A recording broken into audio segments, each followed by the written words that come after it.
వేల ఏళ్ల క్రితం కురుక్షేత్ర యుద్ధభూమి చరిత్ర గతిని మార్చేయగల ఒక మహాసంగ్రామం జరగబోతోంది. కాని సరిగ్గా ఆ టైంలోనే ఆ యుద్ధంలో అత్యంత కీలకమైన ఒక యోధుడి మనసులో ఒక పెద్ద సంక్షోభం మొదలైంది. సో ఈరోజు మనం భగవద్గీతలోని ఆ ముఖ్యమైన ఘట్టం గురించి మాట్లాడుకుందాం. ఒక యోధుడి అంతర్మథనాన్ని కాస్త లోతుగా చూద్దాం. ఒక్కసారి ఊహించుకోండి, ఒక యోధుడు తన జీవితాంతం ఒకే ఒక్క యుద్ధం కోసం ప్రాక్టీస్ చేసి దానికి సిద్ధపడి సరిగ్గా ఆ యుద్ధం మొదలయ్యే క్షణంలో నేను పోరాడలేను అని వెనక్కి తగ్గితే పరిస్థితి ఎలా ఉంటుంది? ఇదే ఈరోజు మన విశ్లేషణకు మూలం. ఇక్కడ మనకు కనిపిస్తున్న ఈ వీరుడే అర్జునుడు. ఒక క్షత్రియ రాకుమారుడుగా యుద్ధం చేయడం అతని ధర్మం.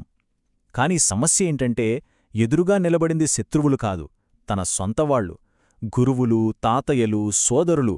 వాళ్లందర్నీ చూసేసరికి అతని గుండె బరువెక్కిపోయింది. దుఃఖంతో తన చేతిలో ఉన్న గాండివాన్ని కూడా కిందపడేశాడు. అర్జునుడి రథాన్ని నడుపుతున్నది శ్రీకృష్ణుడు. కాని ఆ క్షణంలో ఆయన కేవలం దేవుడు కాదు, అర్జునుడికి అత్యంత ఇష్టమైన ప్రాణస్నేహితుడు. అందుకే ఇప్పుడు మనం వినబోయే మాటలు కేవలం భగవంతుడి ఆజ్ఞలు కాదనమాట. ఒక స్నేహితుడు తనవాడు కుంగిపోతుంటే చూసి తట్టుకోలేక వాడిని ఆ పరిస్థితి నుంచి బయటకు తీసుకురావడానికి చెప్పిన మాటలు. అయితే ఇక్కడే అసలు ట్విస్ట్. కృష్ణుడు అర్జునుణ్ణి ఓదార్చలేదు, బుజ్జగించలేదు. దానికి బదులుగా అతన్ని ఆ నిస్సహాయ స్థితిలోంచి ఒక్కసారిగా బయటికి లాగడానికి చాలా కఠినంగా, చాలా పవర్ఫుల్గా ఒక ఆజ్ఞ ఇచ్చాడు.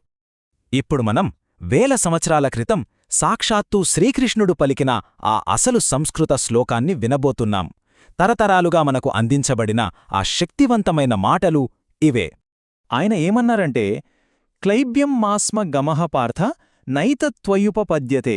దీనికి సింపుల్గా అర్థమేంటంటే, ఓ పార్థ, ఈ పౌరుషహీనతకు లొంగిపోకు, ఇది నీకస్సలు తగదు. చూసారా ఎంత సూటిగా, ఎంత కఠినంగా ఉందో ఈ మాట? సరే, కృష్ణుడు వాడిన పదాలు చాలా పవర్ఫుల్ అన్నాం కదా. అవి కేవలం మాటలు కాదు, అర్జునుడి పరిస్థితికి ఆయన చేసిన ఒక డయాగ్నోసిస్ అన్నమాట. దాని వెనకున్న అసలర్థమేంటో ఇప్పుడు చూద్దాం. ఇందులో మొదటి చాలా కీలకమైన పదం క్లైబ్యం, అంటే పౌరుషహీనత. ఒక మహాయోధుడితో ఈ మాట అనడమంటే అతని ఆత్మగౌరవాన్ని ఒక్కసారిగా షేక్ చేసినట్టే. ఇది నీ క్యారెక్టర్ కాదు, ఇది నువ్వు కాదు అని గట్టిగా గుర్తుచేయడమే దాని ఉద్దేశ్యం. ఇక రెండోది క్షుద్రం హృదయ దౌర్బల్యం, అంటే ఒక అల్పమైన చిన్నపాటి గుండె బలహీనత.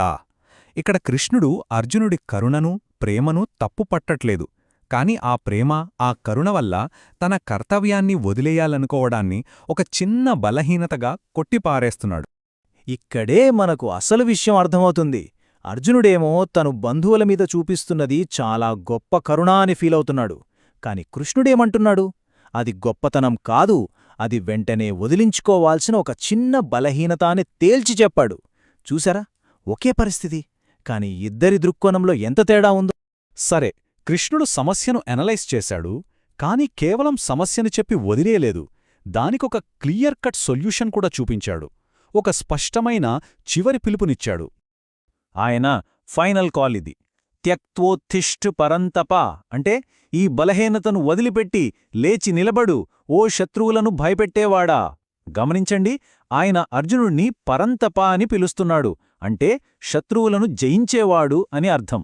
ఇది కేవలం ఒక ఆజ్ఞ కాదు, అతన్లో ఉన్న అసలైన శక్తిని, అతని అసలైన ఐడెంటిటీని మళ్లీ గుర్తుచేస్తున్నాడు.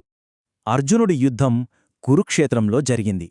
కాని మనలో ప్రతి ఒక్కరికీ మన మనస్సులోనే ఒక కురుక్షేత్రం ఉంటుంది. మనల్ని ముందుకు వెళ్లనివ్వకుండా ఆపే మన బలహీనతలు, మనల్ని నిలబెట్టేసే భయాలు, అవే మన అసలైన శత్రువులు.